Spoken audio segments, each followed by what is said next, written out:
कन्हैया से भीम कहना 2 घंटा बज गई तीसरका नाई बजा।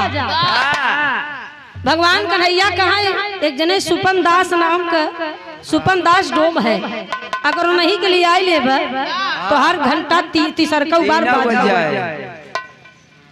ए भैया अब भीम के बहुत घमंड रहा, कहो इतना बड़ बड़वार में नहीं सबन बजाई एक गरीबे के एक डोमे घरे जाई सरवा के बुला के ले आई, बड़ी बेइज्जती बा हमार। भीम गए उसी अहंकार में। कहा है महाराज सुना ई सूप पापन अनौ बनौ बंद कर, हमारे घरे तोहार नेवता बा चल तो चले के बा। सुपन दास महाराज बहुत ध्यान से देखें, कहा हो बच्चा अहंकार में भरा हुआ है। महाराज सुपन दास कहा ये बेटवा चले चली तब यह सुपवा उठाई के हमारे वही मड़ैया धई देता, तो जल्दबाजी हो जा, तनी जल्दीबाजी हो जा तब बुढ़ौती शरीर बा। भीम कहे है अरे सरवा पहाड़ उठावे के कहे हो, लड़ाई करे कहे होते, गर्दन काटे केहू गर्दन काटे कहे तो हमारी तो खत्म हो जा। अब हम सूप उठाई नौकरी करे है, इनका नौकरी करे आई हम। अरे बाप रे, फिर भी बहुत मनई मन खिसियाने, लेकिन कन्हैया के आदेश रहा कि चाहे जवन हो जाए सुपन दास के लेके तबई आए। भीम बेचारू सूप उठावे लेकिन सूपे में हिले डुले अपने भूकंप आवेला, अपने भूकंप आवेला, सूप नहीं हिलता अपने ही हिलता। भीम के ओके उठावा हां पसीनिया आई गए, पसीनी आई गई। तो कभी कभी अहंकार तो रावण का भी नहीं चला, अहंकार वो रावण के नहीं चला जकरे 1 लाख पूथ 1.25 लाख नाती, अब जही रावण कई दिया न बाती। क्यों तो जियत रह लेकिन क्यों नहीं बचा। 12 भैया कहना हटा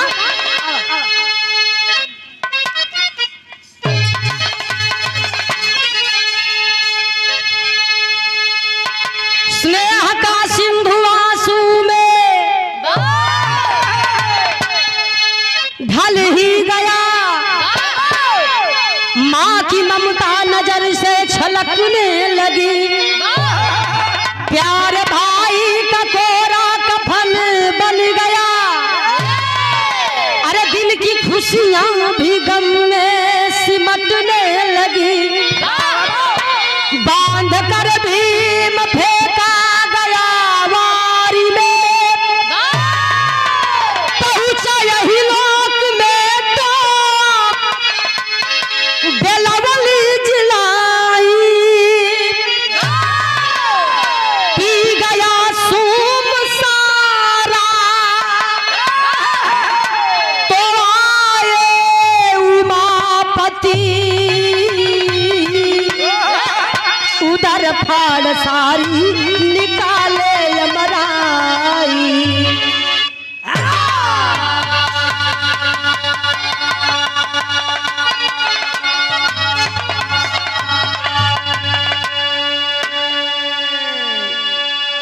हनुमान जी जान बचावे बदे निकल ये रहे, लेकिन बाद में फंसा गए।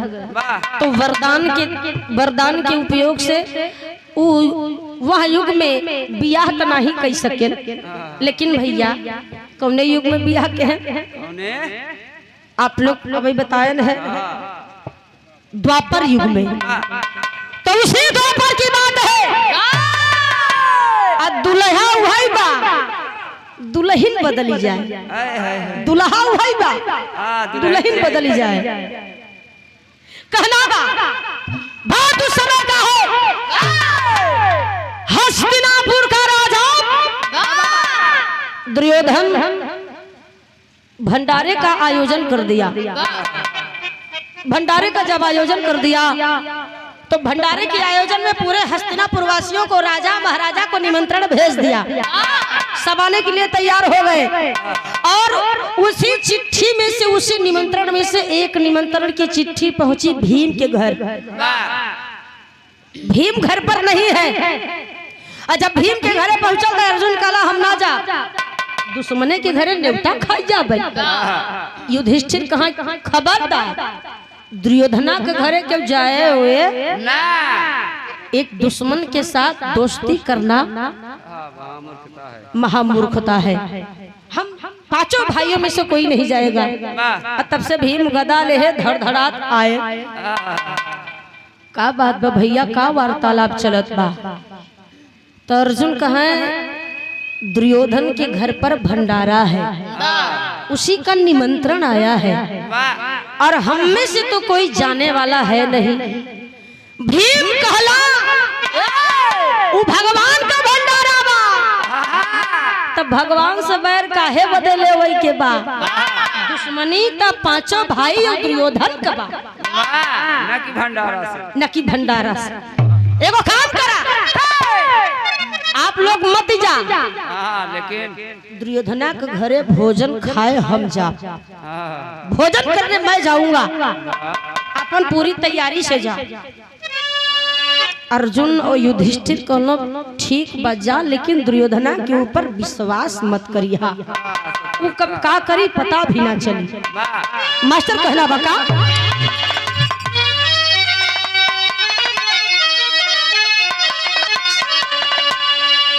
बड़ी सुंदर लाइन बा, कोई आशिक कहता है क्या? मेरे खून दिल की मेहंदी, अपनी महबूबा को कहा जा बेवफा, जा जा जाने तमन्ना, तू भी याद करेगी कैसा आशिक मिला था। कहलस जा रही हो पर मेरी बात सुनो। कहलस का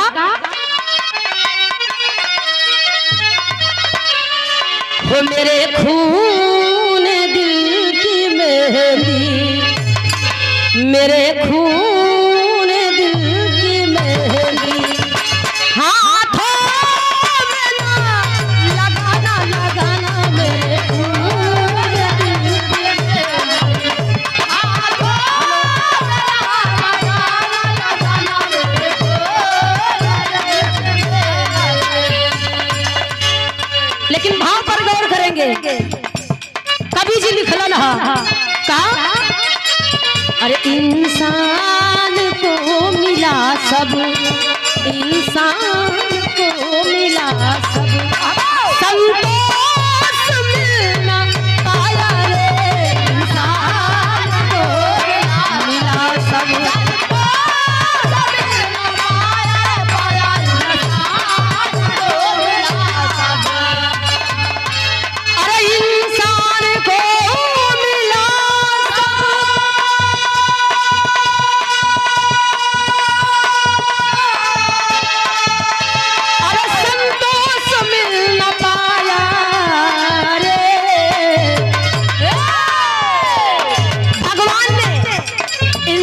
सब कुछ दिया पर एक चीज नहीं दिया।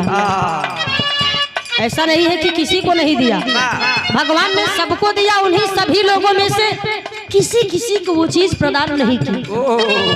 संतोष गया तो, संतोष मिल गया तो, अरे परमात्मा को पाया रे, संतोष मिल गया तो,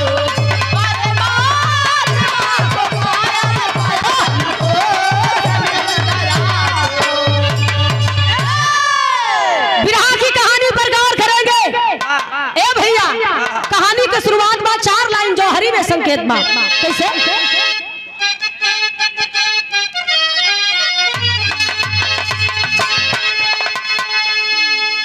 गौर करेंगे कहानी के अंदर, भीम अपना गदा उठाए और गदा को भांजते हुए, अपनी देह को भांजते हुए दुर्योधन के दरवाजे पर पहुंच गए।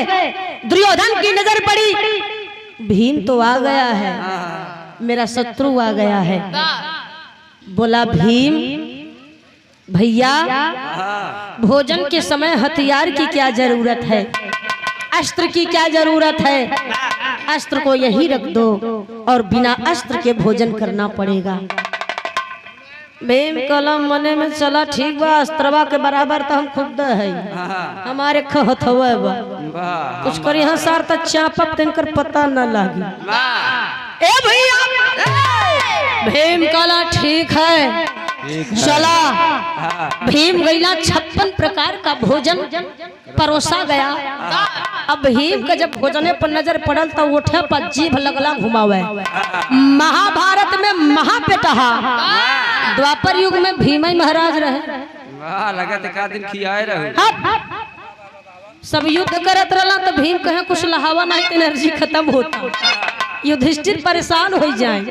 बचपन से उन्हें भूख के इतने वो आतुर थे, भूख बहुत ज्यादा सतावे। ए भैया भीम भोजन कर लिए, अब भोजनवा कैसे खराब भइला।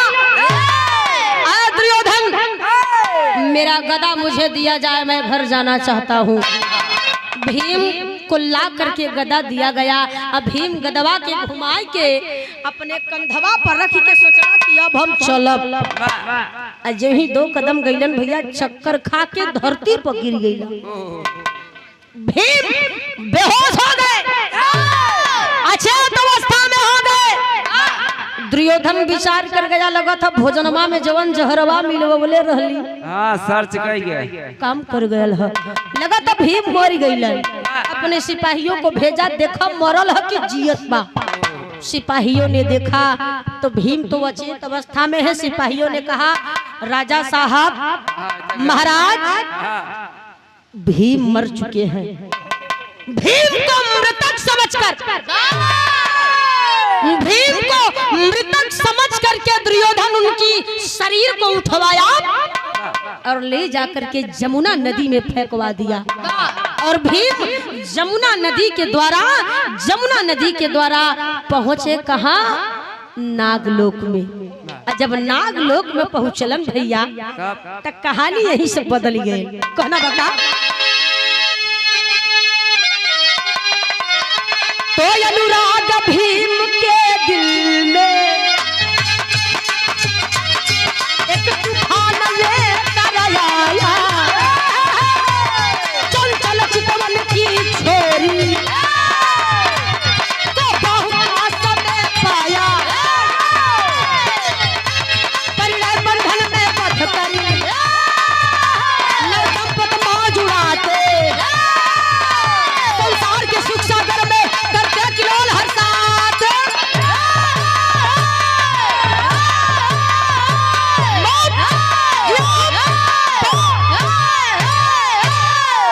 ए भैया आखिरकार में भीम अचेत अवस्था में नागलोक में पड़े हैं। उसी नागलोक के राजा की एक लौती बेटी, जोने बिटिया का नाम बेलवली बतायल गई। अरे वाह रावण का बिटिया का नाम का रहा यार भैया वारुणी। लेकिन नागलोक के राजा का लड़की का नाम। और एक बात रावण की बिटिया बाड़ीन रही। बाड़ी रही पूछ नहीं रहा करे। कहलन कि जेकरे एक बिटिया हो या एक बेटवा हो ओके बाड़ी बाड़ा कहल गांव में। ए भैया राजा का लड़की नाम बेलवली सखियों के साथ हंसते मुस्कुराते चली जा रही है। बेलवली का नजर पड़ल, अरे इस अचेत अवस्था में ये मानव कहाँ से आ गया? आखिर ये है कौन? दूरी से देखत बा कहत बा लगत तब बरियार आदमी बा। डबल बॉडी का। लेकिन लगे चल के देखी आखिर हाउ के पहुंच गई पास में। जब भीम का मुखड़ा देखलस तब भीम का चेहरा देख के मोहित हो गई। लगा करे दुखड़ा सतावे। जब देख के मोहित हो गई तब भोले बाबा से कहलस वही भोले बाबा जवन भोले बाबा उनके में रहे। वही भोले बाबा मोरे भी रहवा है। 3 कांटा वाले जवन बरुड़ी के कहन टेंशन मत ले। तो हम त्रेता में ना मिला तो द्वापर में पेंशन सहित वापस कर। तो के सूत समेत वापस करब। बेलवली पहुंचल बा। अब भोलेनाथ से अर्जी लगौला से भोले बाबा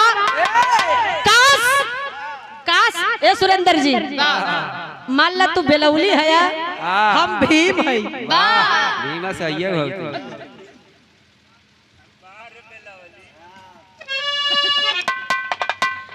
एक चतुर नार के सिंगार मेरा मन के द्वार अरे धसत जात अरे धसत जात हम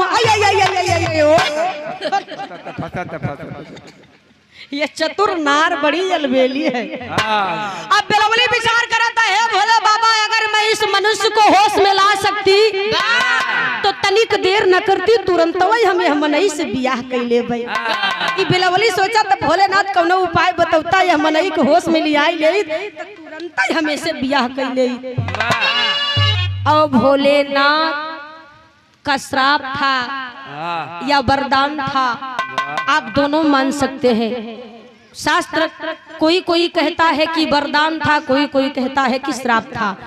नागलोक के राजा की कन्या बेलवली को वरदान मान लीजिए, यही वरदान था कि तुम्हें दूसरे का झूठन मिलेगा, मतलब दूसरे का पति ही तुम्हारा पति बनेगा। अब बेलवली मन में भोले बाबा से कह देलस कि मनुष्य को मैं होश में ला सकूंगी तो विवाह कर लूंगी। अब बाबू दिमाग लगौलस कैसे होश में ली आई हो। गीत लगा था भैया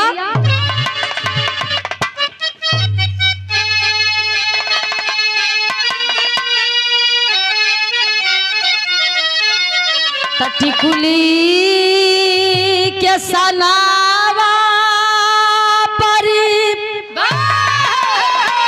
ए भैया चनावा बहकी गईले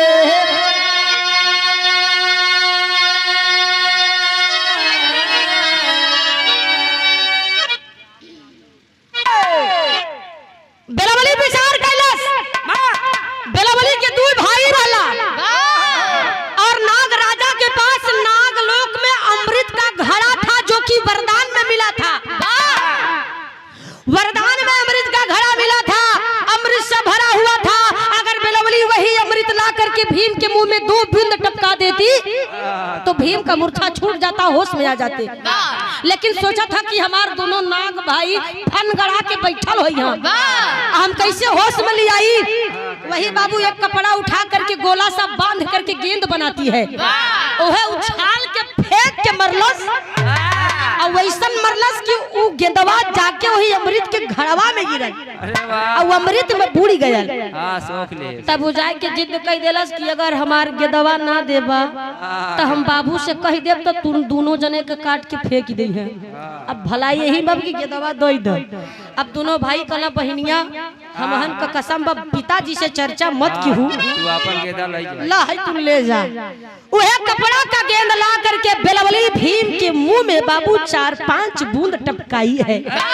कुछ देर के बाद भीम का मूर्छा छूटा, अचेत अवस्था से बाहर आए और बेलवली के बड़ा गौर से निहारत है।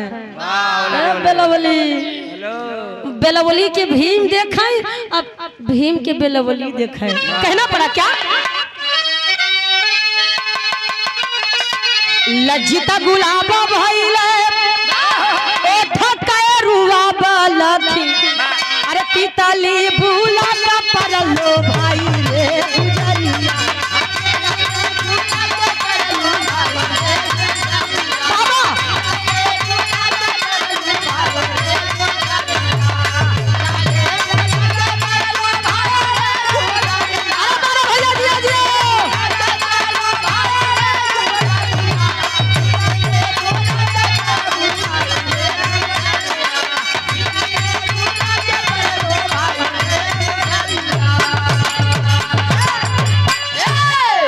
नागलोक के राजा की बिटिया से भीम को प्यार हो गया और जब प्रेम हो गया बाबू तो भीम उसी नागलोक में बेलवली से ब्याह रचा लिए। और जब शादी हो गई तो कुछ वर्षों के बाद कुछ वर्ष बीता, अचानक भीम को हस्तिनापुर की याद आई। और जब याद आई तब भीम तैयार भइला कि अब हम नागलोक में न रह, मैं हस्तिनापुर जाऊंगा। न जाने मेरे चारों भाई कैसे होंगे, द्रौपदी कैसी होगी। तमाम बात बात विचार करे लगला, तैयार होके गदा उठा के चली दहलन बाबू। जब चली दहलन तब बेलवली गुड़वा धई के लगल रोवे, स्वामी कहाँ जात है, हमके कुछ तो सूचना दे दा, कुछ तो खबर दे दा, कुछ तो दर पता बताई दा। तब भीम बेलवली के आंचल में जवन कपड़ा पहनले रह वही के आंचल में पूरा नाम पता और करेंगे। भीम कला अपना आंचल आगे लो, बेलवली अपन अचरवा फैलाए दहलस। तब भीम अपन नाम अपन दर पता पूरा सब कुछ वही अचरे में लिख दहलन। अब बाबू नाम वगैरह पूरा पता लिख के चल गईला हस्तिनापुर। हर कुछ महीना बीतल, बाबूजी भयल का कहना बा, दही के धीरा जवा, दही के धीरा जवा, अरे भवनवा पर आइले भीम, तब गोदी में लाला नावा खेलाई रे बुढ़िया, गोदी में लाला नावा खेलाई रे बुढ़िया, गोदी में लाला नावा खेलाई रे बुढ़िया, गोदी में लाला नावा खेलाई रे बुढ़िया, गोदी में लाला नावा रे बुढ़िया, गोदी में लाला नावा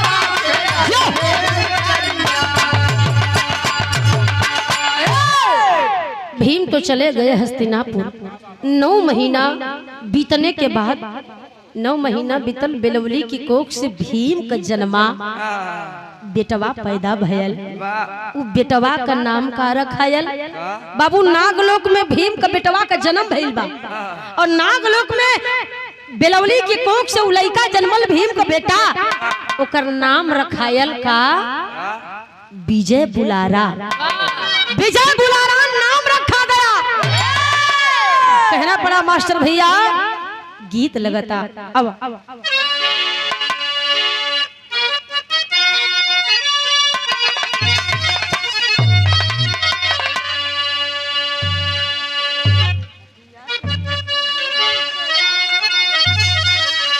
हाँ ध्यान दे रहा बाबा, बड़ी पुरान तर्ज बा, लेकिन आज भी बड़ा आनंद बा। कहना बा, नागलोक के राजा बड़े प्रसन्न है कि हमरे बिटिया के बेटवा पैदा भयल बा। भैया मंगल गीत भयल, सोना चांदी गरीबन में बटला, इतना नहीं, धीरे धीरे लड़का के लालन पालन होखे लगे। जैसे जैसे दिन गुजरत बा, साल गुजरत बा, लड़का का उम्र बढ़त बा। लड़का 1 साल का भयल, 2 साल, 3 साल, 4 साल, 5 साल, 6 साल, 7 साल, 8 साल, 9 साल, 10 साल, 11, 12 साल का भयल। विजय बुलारा भीम का बेटवा नागलोक में 12 बरिस का हो गई। जब 12 बरिस का भयल तो तनी से चंचलता आया। जब चंचलता आयल बाबू तो खेले कूदे का मन करे। भैल का भैया गीत में कहना बा,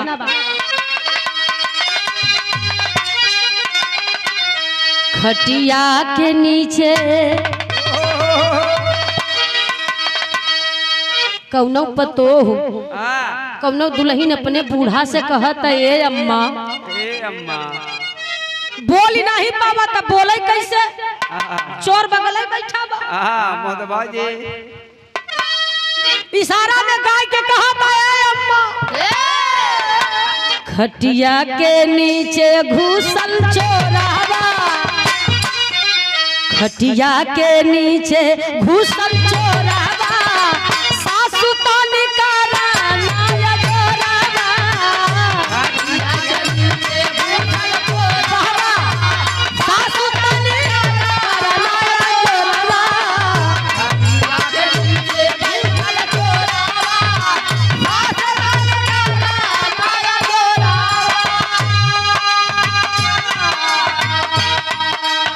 लेकिन बाहर भीम का बेटा विजय बुलारा नागलोक में बाबू अपने हम उम्र के साथ का लड़कन के साथ है खेलत बा।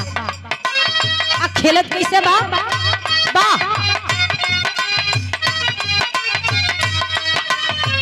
लड़कन साथे कर खेलवरिया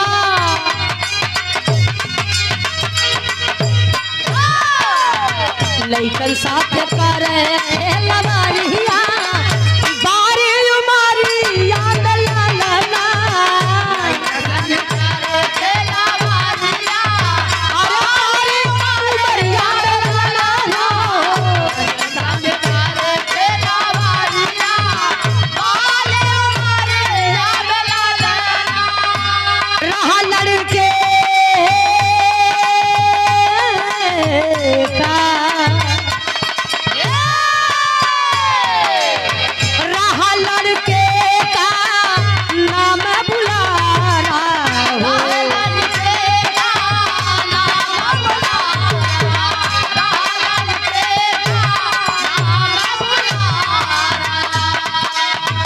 खेल में सबको लाल पछारा लाल पछारा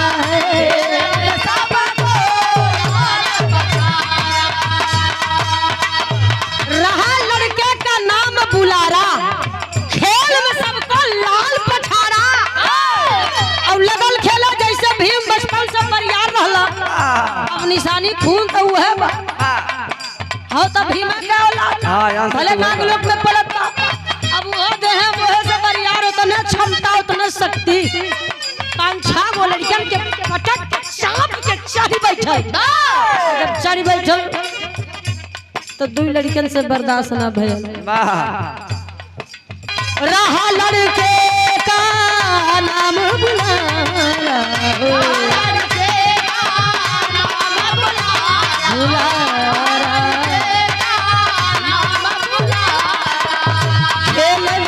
सबको लाल पछारा है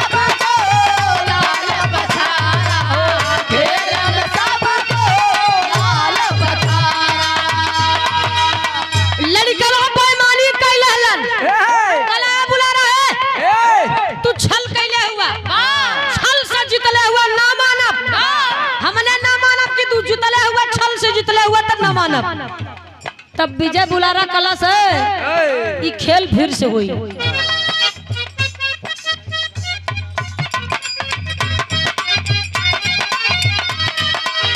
लड़का कला फिर से खेल होगा खेला फिर से हुई यदि यह बार ना जीतली ना अब की फिर हर बाप की रिया अब की फिर हर बाप की रिया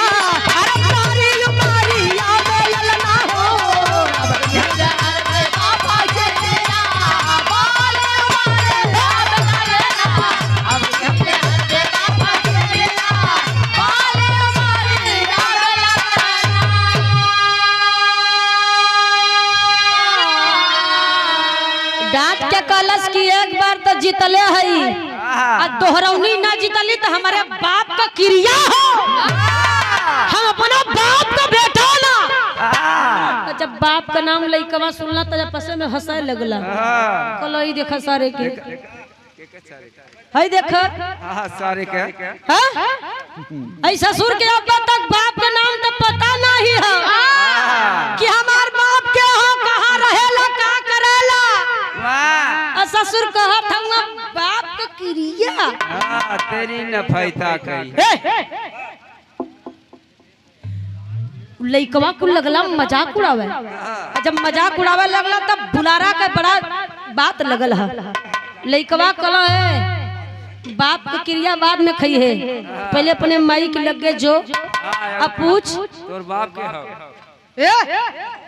के बुलारा जाके पूछा कि तोहर बाप क्या हो तेरा बाप का नाम क्या है तोहर बाप रहला कहां करेला का तब तू वही बेटा हमने से फिर पहलवानी लड़े पहले बाबू को पता लगा बेटा बात लग गई बच्चे को बात लग गई जब बात लगल है भैया चल दे मास्टर भाव बदल गई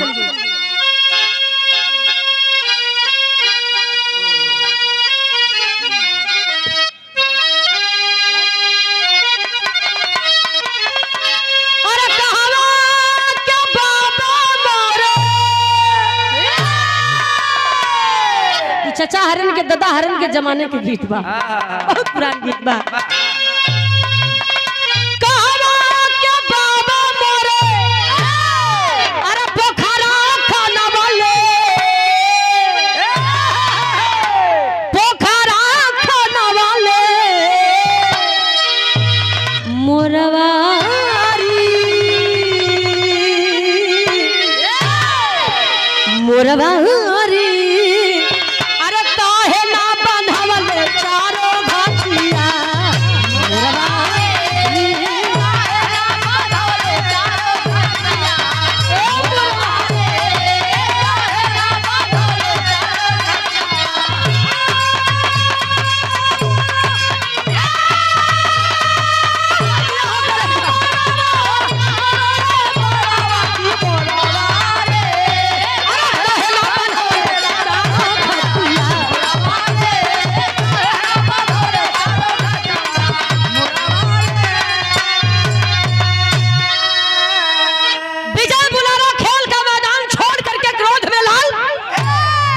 पहुंचल अपने माई के लगे बेलौली के पास। अब माई का अपना हाथ माई का हथवा उठा के अपने कपड़ा पे धरवा लहलस। अब कलश हमार क्रिया है माई पूछा था का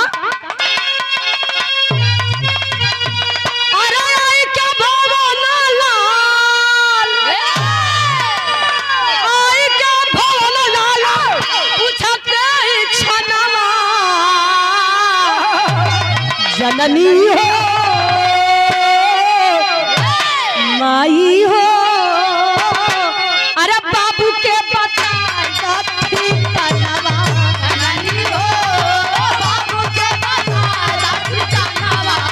जननी हो बाबू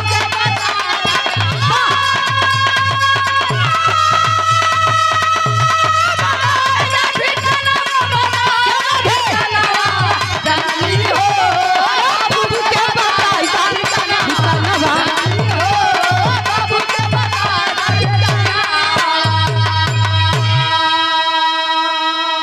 कलश की माई हमार कसम बा हमार क्रिया बा कबो जिंदगी में सवाल नहीं कैली आज करत है। माई हमार बाप के है, मेरे पिता कौन है? मेरा भी तो हक है, मेरा भी तो अधिकार है कि मैं अपने बाप के छाती से लग सकूं, बाप का ममता प्यार पा सकूं। हमार बाबू क्या हुआ माई? बेलौली की आंख से झरझर झरझर आंसू गिरे लगा। जवन छिपवली हमरे बेटवा के वह केहू जानकारी दे देले बा। बेटवा माई बेलौली के गोड़वा पकड़ के लगल फूट के रोवे। भेदवा छिपवलू काहे अरे भेदवा छिपवलू काहे अनबह कावलू माई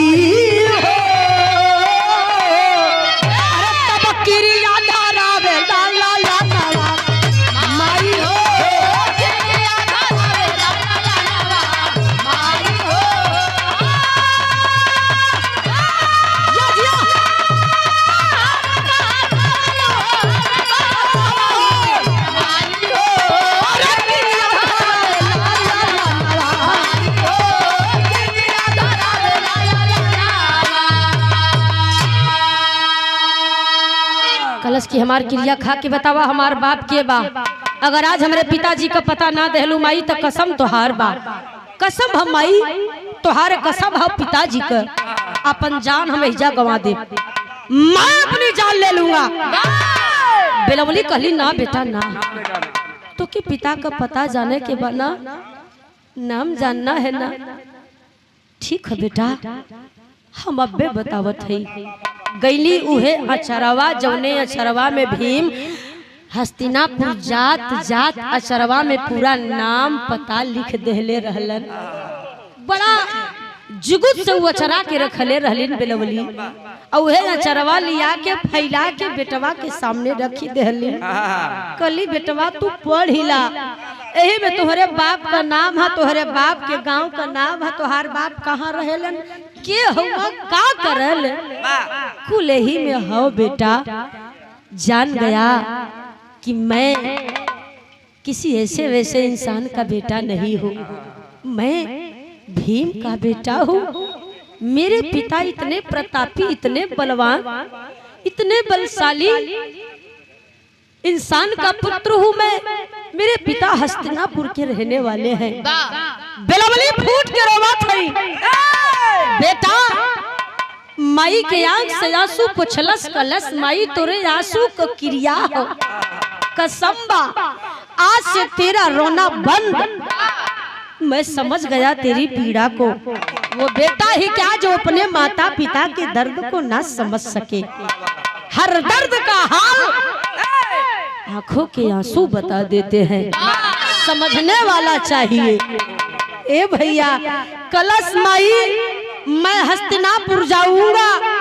हम हस्तिनापुर जा देखले तो ना है, लेकिन पूछत पूछत जा। अब वादा करत है कि पिताजी के बाबू भीम के लिया के तब आई माई। और यदि हम नाकामयाब भइली, किसी कारण बस पिताजी को ना ला सका माँ, तो मैं अपना चेहरा दोबारा नहीं दिखाऊंगा। वादा कर दिया और अपने पिता के मिलन में, मिलने की बेकरारी में, बेचैनी में बाबू वो लड़का चल रहलस। कहना पड़ा मास्टर भैया, अरे बोरा मधुशाला भी दलक के रह गई, मधुशाला भी दलक के रह गई। बिहसा कमल प्यार, बड़ी सुंदर लेखनी बा, ए टेरी पर गौर करेंगे क्या। अरे बिहसा कमल प्यार सूरज को मिलने वाला, वाला वाला वाला से प्रस्थान करता है। अनुराग लिए वह लाल चला, अनुराग लिए वह लाल चला। सुनसान डगर नहीं कोई सहारा, सुनसान डगर नहीं कोई सहारा। दिल में अरमान मिलन की है, दिल में अरमान मिलन की है। हस्तिनापुर को वह लाल पधारा। पता करत करत वही जैसे पूछे कि हो नौवा बतावे, वही सड़िया के चरवा देखावे। ए भैया जब रट लेहलस, नाम पता पूरा रट लेहलस तो के जेबा में रखलस। आ जेबा में रख के चलल बा, सबसे पता पूछत पूछत पहुंचल हस्तिनापुर में। आ संजोग इसी को कहते हैं। हस्तिनापुर में पहुंचा किसके यहाँ? दुर्योधन के घर। दुर्योधन का दरबार लगा है, सिंहासन पर दुर्योधन बैठा है। अब दुर्योधन के दूरी से लइकवा देखत बा, कबो देखले तो बा नहीं कि हमार बाप कैसन होई है, कौने शकल कहे, गोर हुआ कि कोरिया, विचार करत बा। लेकिन जैसन ओ अचरे में भीम का तारीफ बड़ाई लिखल बा, बखान लिखल बा। बेलवली भीम के शरीर के जैसन बनावट बतौले है कि वीर योद्धा हुआ, पहलवान हुआ, पहलवानी करल। तोर पिता बेटा वही अनुमान लगावा था। दुर्योधन के गौर से देखा था, कब भुजवा के देखे, कब वो चेहरवा निहारे। हो सकला हमार बाबू इहे हो, लगत तो वैसे ही बा। तब बेचारा गयल दुर्योधन को लगे, दोनों हथवा जोड़ के कलश, पिताजी प्रणाम। पिताजी के चरणों में उनके बेटे का नमन स्वीकार हो, नमन स्वीकार हो। दुर्योधन खड़ा हो गया, ये लड़का कौन है, मुझे पिताजी क्यों कह रहा है। ए बच्ची तनी इधर आवा, ए रब दौड़ के गया।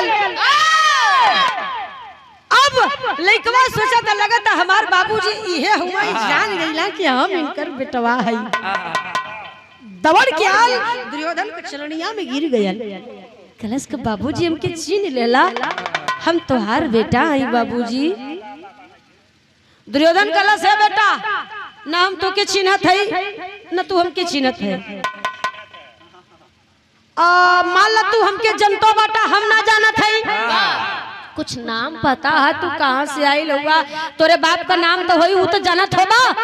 लेकवा कलश हाँ हमरे पिताजी का नाम ना, हमरे पिताजी का नाम भीम हो, भीम।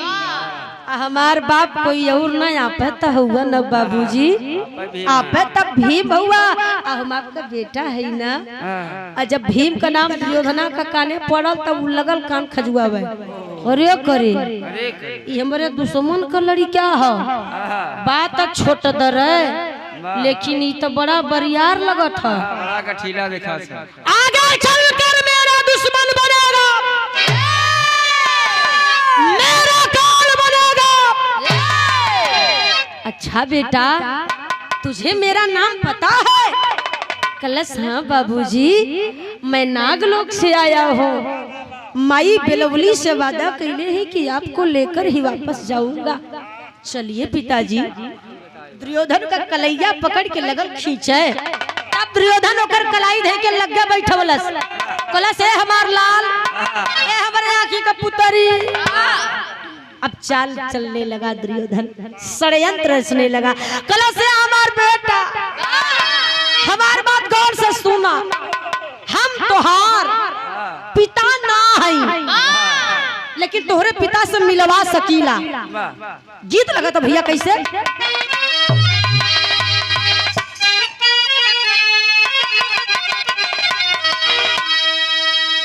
बड़ी सुंदर गीत गलाइल बा। कना दुल्ही सजे संवरे बैठल बा। उहे कहता कि हम सूरतिया अरे न साजली संवरली,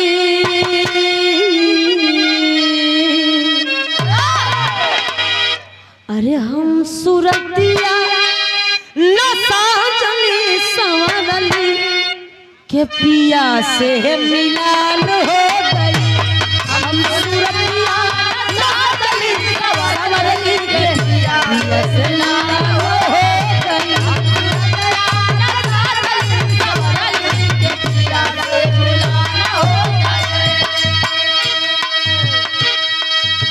भाव पर गौर करेंगे बाबू। दुर्योधन विरहा आखिरी होता। चल दिया बेटा, तेरा बाप नहीं हूँ, भीम नहीं हूँ, लेकिन तेरे बाप से मिलवा सकता हूँ। कहता है अरे अंगद सवा हो, अंगद सवा की ओर जब जइबा, अरे अंगद सवा की ओर जब जइबा, पिता से मुलाकात हो जाई। सवा की ओर जब जइबा, पिता से मुलाकात हो जाई। सवा की ओर जब जइबा, पिता से मुलाकात हो जाई। कहता है बेटा तुझे अंग देश जाना है। खाटी बिरहा की सुरवैया पंचो गौर करिएगा।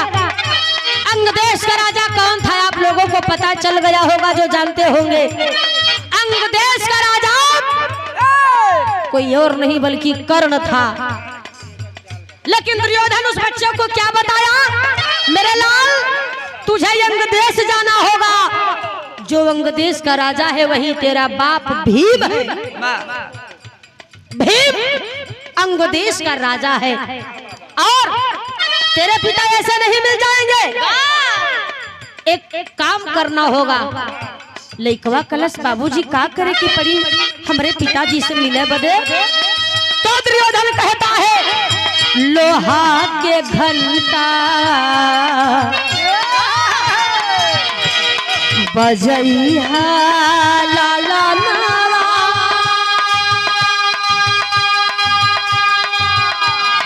अरे लोहा के घंटा बजैया लाला नावा, सुन के आवाज पिताई है समनवा।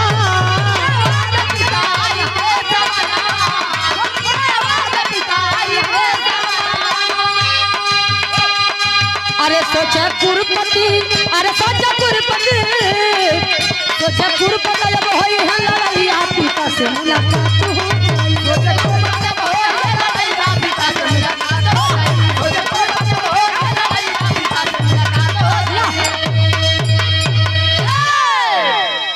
कहा बेटा अंग देश के राजा भीम है, तेरे पिता वही है, लेकिन राजा के मेन द्वार पर 2 घंटा बधा है। 1 घंटा पीतल का है, 1 घंटा लोहे का है। अगर पिता भीम से मिलना है तो पीतल वाला घंटा मत बजाना बेटा, लोहे वाला घंटा बजाना है। तू लोहे वाला घंटा बजा देबा तो हार बाबू भीम राजमहलिया से निकल के तो के छाती से लगा लिहल। तू बता दिया कि हम तुहार बेटा है। आए हाय रे, अंग देश का राजा कर्ण था और कर्ण का नियम था पीतल का घंटा जो उसका मित्र होता था, रिश्तेदार होता था, वो बजाता था।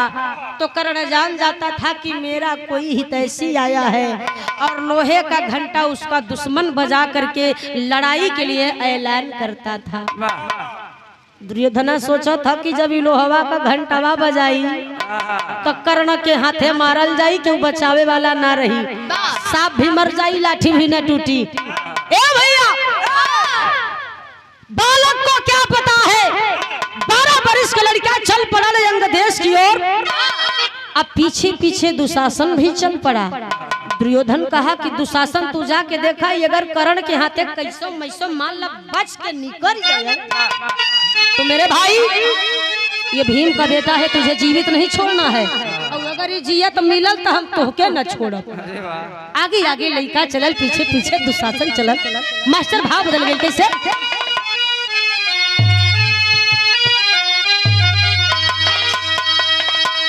हमारे गुरुजी के शिष्य कहा तू रोज रोज तो हरी गली जैती जैती,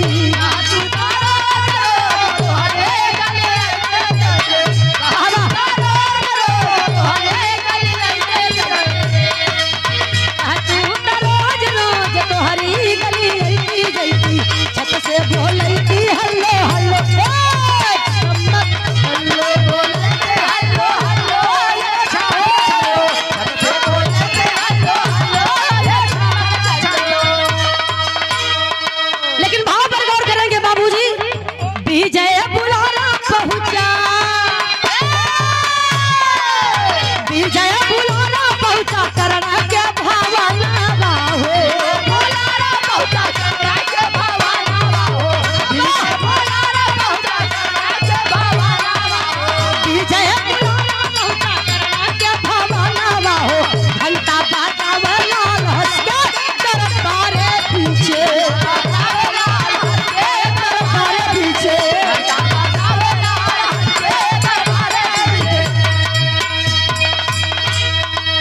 बच्चे को नहीं पता है कि मैं मौत के मुंह में जा रहा हूँ। नादान बालक 12 वर्ष का भीम का बेटा एक ही लगन है, मेरे पिता राजा है, मैं एक राजा का बेटा हूँ। हमार बाबूजी देखा में कैसन हुई है, कितना बड़ हुई है, तमाम बातें विचार कर रहा है। और जा करके बाबू घंटा देख रहा है, पितरी का बा, एक लोहे का बा। तब दुर्योधना बतौले रहल बेटवा पितरी वाला मत बजाया, लोहे वाला बजाना है। अब भैया वो लोहे का घंटा लगल बजावा है बालक। जब लोहे की ध्वनि गूंजने लगी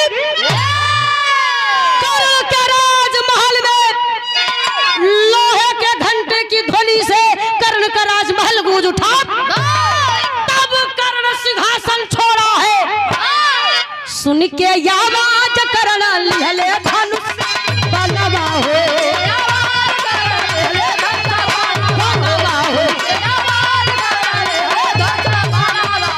सुन के सूर्य पुत्र युद्ध करे आइले बनवा हो,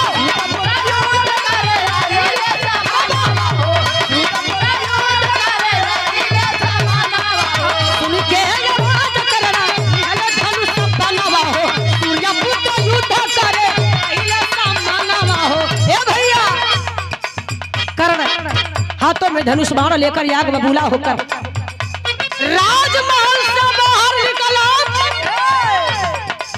कौन है बागी, कौन है दुश्मन जो खुद ही मौत के मुंह में आया है, कहाँ छिपा है जिसने मेरी शांति को भंग किया है। आए हाय, सीधे से बाहर आ जाओ वरना ढूंढना पड़ा। तो वो कभी इस दुनिया में नजर नहीं आएगा। अब वो लड़कवा सुनते ही मान तो थर थर थर थर कांपत बा। कर्ण गरजना शुरू कर दिया। कर्ण के गरजन के डर से लड़कवा बाबू दबड़ की आयल, एक बैग दबड़ की आयल कैलस का सुन के कर्ण लिहले धनुष बनवा हो, सूर्य पुत्र युद्ध करे अहिले से मनवा हो, सिरवा झुकावे लाल हंस के बारे पीछे झुकावे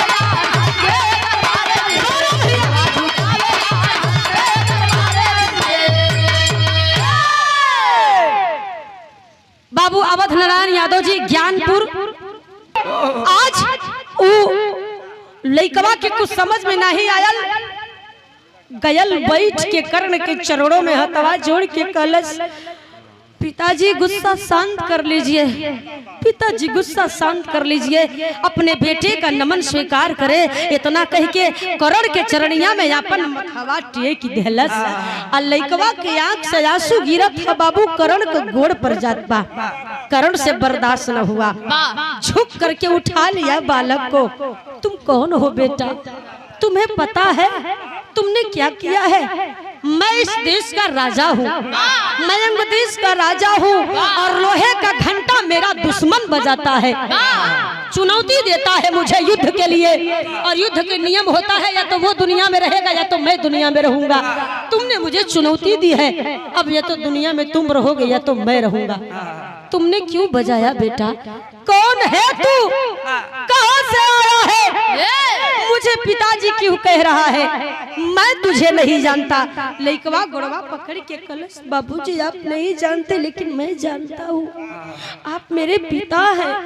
मैंने माँ से वादा किया है कि मैं मर जाऊंगा लेकिन पिताजी से माँ की मुलाकात करवा के रहूंगा। बाबूजी मुझे निराश मत करिए, मैं बड़ी लालसा लेकर के आया हूँ, पहली बार आपका चेहरा देख रहा हूँ, आपको मुझे गले से लगाना चाहिए और आप कह रहे हैं कि मैं आपका बेटा नहीं हूँ। तब कर्ण दिमाग लगौला की लड़कवा त जिद्दी बा, ईमानी न। कर्ण कहला बेटा ठीक बा, हम तोर बाप है, मानत है, लेकिन तुम मेरा नाम जानते हो? मेरा नाम क्या है? जिस माँ ने तुझे यहाँ भेजा है उसका नाम जानता है? कहाँ से आया है? बता बेटे मेरा नाम क्या है? अगर तू बता देगा तो मैं मान लूंगा कि तू मेरा ही औलाद है। तब वो लड़कवा कहलस, मास्टर गीत बदल गई। क्या बोला धालू धरिया बतावा ललना,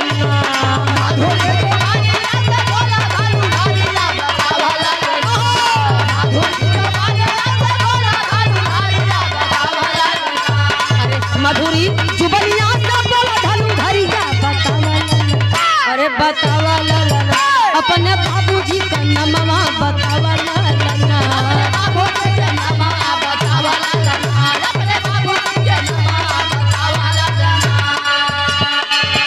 बोल बेटा मेरा नाम क्या है? तब लइकवा कहलस, सुन के आवाज, सुन के आवाज तब बोला है ललनवा।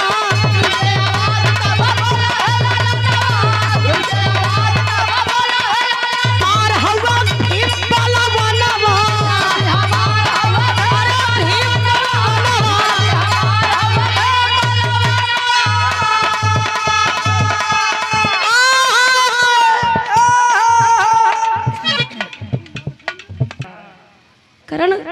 कर्ण उस बालक को अपनी गोद में बैठा कर बोल पड़ा, मेरे लाल तू अंगदेश क्या कर रहा है, कैसे आया? लिखवा कलश, हमारा नाम विजय बुलारा है, हमार घर नागलोक में है, माई का नाम बिलौली बा और पिताजी आपका नाम भीम है। लेकिन बेटा ठीक बा, तू जाने ला हम के है? लइकवा कलश, ना बाबूजी हमके यह पता बा कि तू ही हमार बाबू हुआ।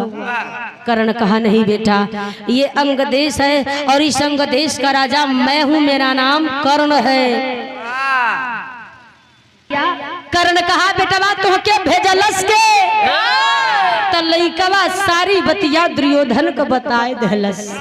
और अचानक कर्ण की नजर दुशासन पर पड़ गई। दुशासन पीछे से झांक रहा था और दुशासन के देखते ही तो कर्ण समझ गया।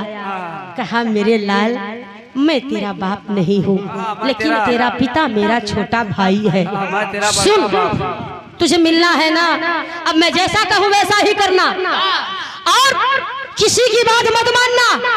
तुम यहाँ से जितना जल्दी हो सके वापस हस्तिनापुर जाओ और हस्तिनापुर में किसी से भी पूछ लेना कि यहाँ पर अखाड़ा कहाँ है। तेरा बाप उसी अखाड़े पर तुझे मिल जाएगा। रियाज मारते हुए रास्ते में कोई भी तुझे रोके टोके कुछ खिलाए तो रुकना मत, सीधे जाना मेरे लाल। आय हाय करण का पौआ चूम लहलस लइकवा। अब चलल बा बाबू वापस हस्तिनापुर अखाड़े का पता पूछते हुए चला है। अब पीछे पीछे दुशासन चलल बा, माथे पर मुड़े पर हाथ धइले बा। दुर्योधन भैया कहले रहला कि अगर करणवा ना मारी तो तू मार दिया। अभी बच गया, अब हम का करी, कैसे मारी, कुछ तो करही के पड़ी। आगे आगे लइका पीछे पीछे दुशासन वापस हस्तिनापुर चले हैं। आल्हा के लाइन में कहना बता।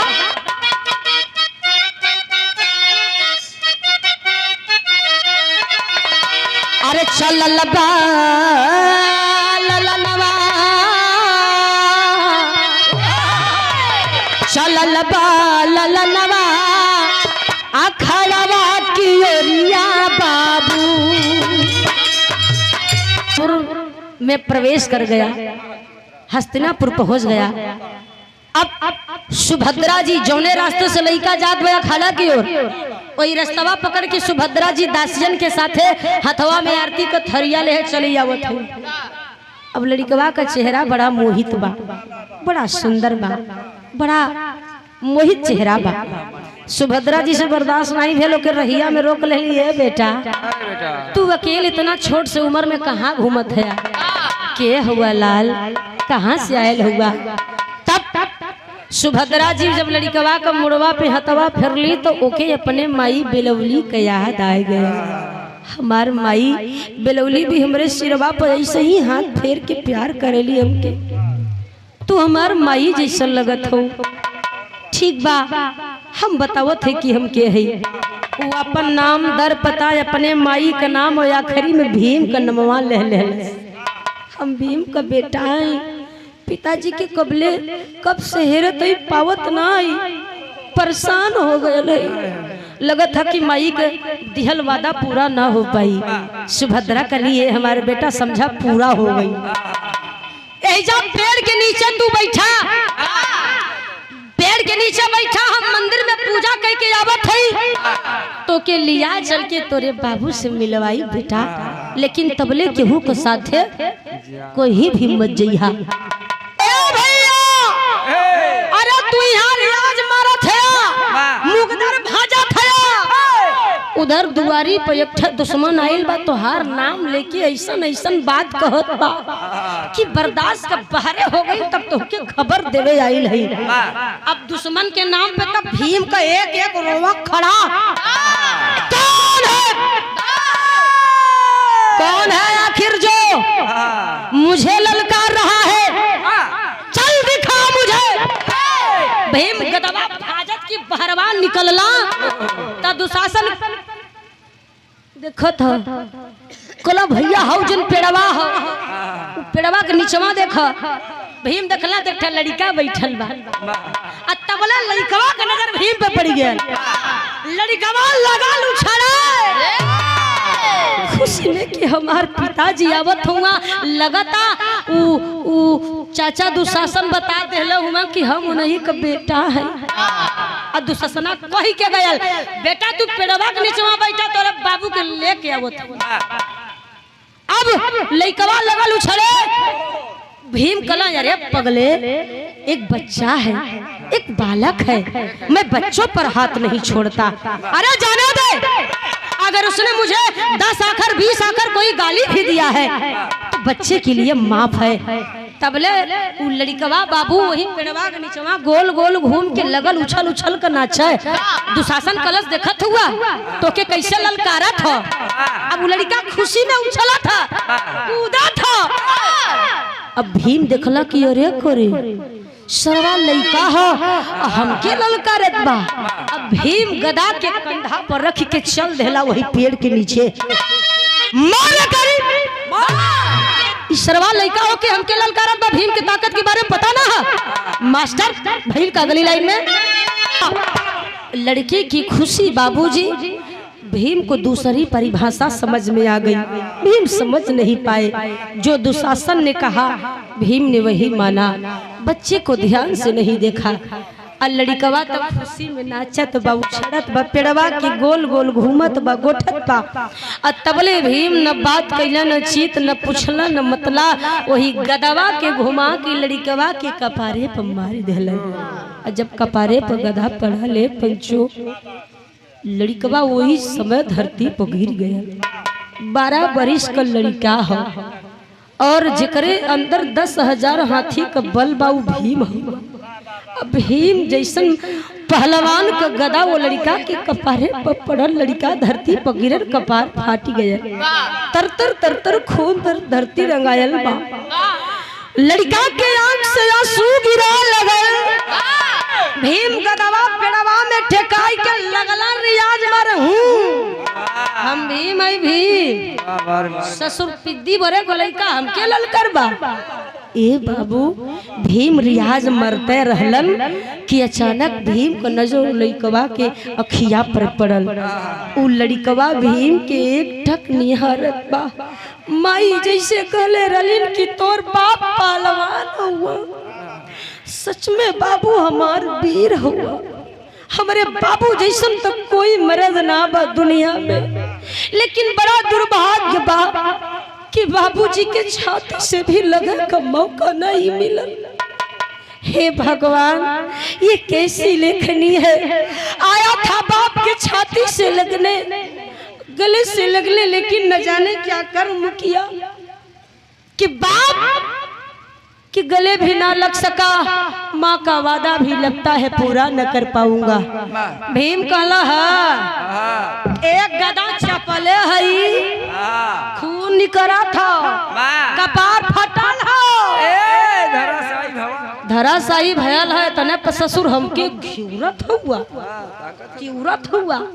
उ लड़कवा प्रेम से देखत रहा, लेकिन भीम के लगत कि हमके लिलोरा था। दुशासना कलश मारा भैया इसरवा तो के तिरोरा था। भीम ना समझला, दूसर का बार गदा उठा के चाप के छाती पर मार देलन। लड़का का छाती जमीन में धंस गया, दम तोड़ दिया। जब दम तोड़ दिया तबले सुभद्रा अपने दासियन के साथ वही पेड़वा के नीचे आईली। हथवा से आरती का थरियवा छूट के धरती पर गिर गया। सुभद्रा मरल लड़कवा के छतिया से लपटिया के लगली रोवे, जैसे कि एक सगी माई अपनी औलाद बदे रोवे लगली। सुभद्रा रोवा डांट के कहली तुम जैसा अभागा बाप इस दुनिया में शायद कोई नहीं होगा। अच्छा ही है कि ये मर गया। एक बार पूछ तो लेते कि ये कौन है, कहां से आया है, तुमसे क्या चाहता है, क्यों किया है आपने ऐसा। आप जानते हैं ये कौन है। अरे ये कोई और नहीं, आप ही का अंश है, आप ही का खून है, आपका ही औलाद है। बेलवली नागलोक के नाग राजा की कन्या बेलवली का और आपकी निशानी था। ये आपका बेटा था, आपको लेने आया था। आपने प्यार छाती से लगाने के बजाय अपने ही बेटे को अपने हाथ से मार दिया। तो ससना धोती उठाए के भागल। इस सुभद्रा कहाँ से आ गई, पूरा काम गड़बड़ा दहली। अरे बाप रे बाप, जब भीम सुनला कि हमारा औलाद है बाबू, गदा के फेंक के भीम वो लड़का का लाश उठा लेलक और छाती से लगाए के चूम के रोवे लगल। कहना पड़ा क्या